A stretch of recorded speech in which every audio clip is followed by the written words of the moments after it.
National Institutes of Health is launching a study to learn more about how the coronavirus affects children. While most kids have milder symptoms than adults, not all do. Our senior medical correspondent, Dr. Narula, now reports on what doctors hope to learn in the study. I would never picture me having to be intubated and being in the hospital. 16-year-old Carla Duarte is a coronavirus survivor. The high school junior from New York is one of the relatively few children in the U.S. to have severe complications from COVID-19. Her numbers were not improving. Her oxygen level was not improving.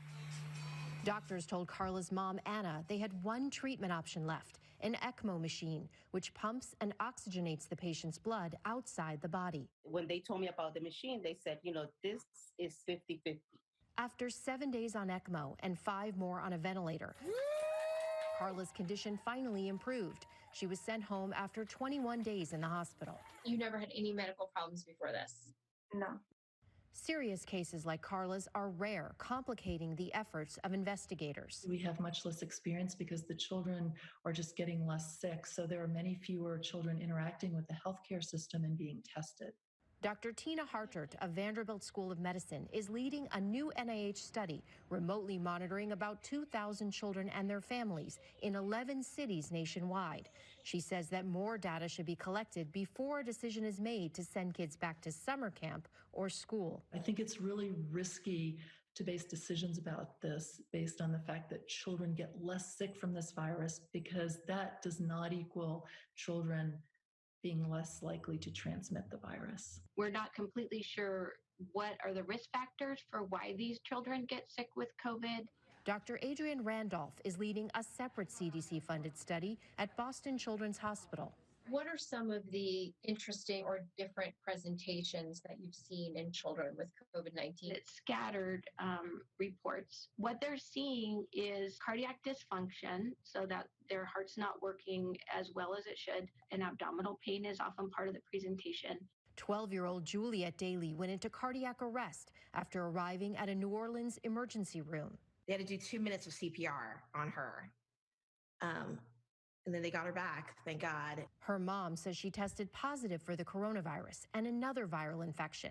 She was in the ICU for 10 days before recovering.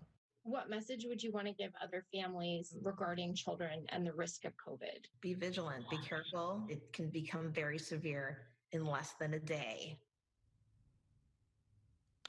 The New York City Department of Health says there are 15 children in the hospital with a very rare inflammatory syndrome that they're saying is potentially associated with the coronavirus. It can involve fever, rash, low blood pressure, and inflammation of the blood vessels, including the coronary arteries.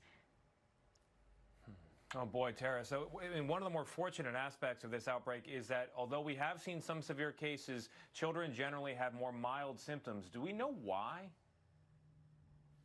It's really fascinating, Tony, and the experts say we don't. There are a couple of theories. One has to do with the fact that children may have less of those ACE receptors or less functional ACE receptors. These are the receptors in the lungs that the virus attaches to and gets into the cells. That may be why they don't get sick. Another theory has to do with the fact that children are exposed all the time to lots of other coronaviruses, the ones that cause the common cold. So they may be developing antibodies to those that are cross-reactive to COVID-19 and therefore helping them.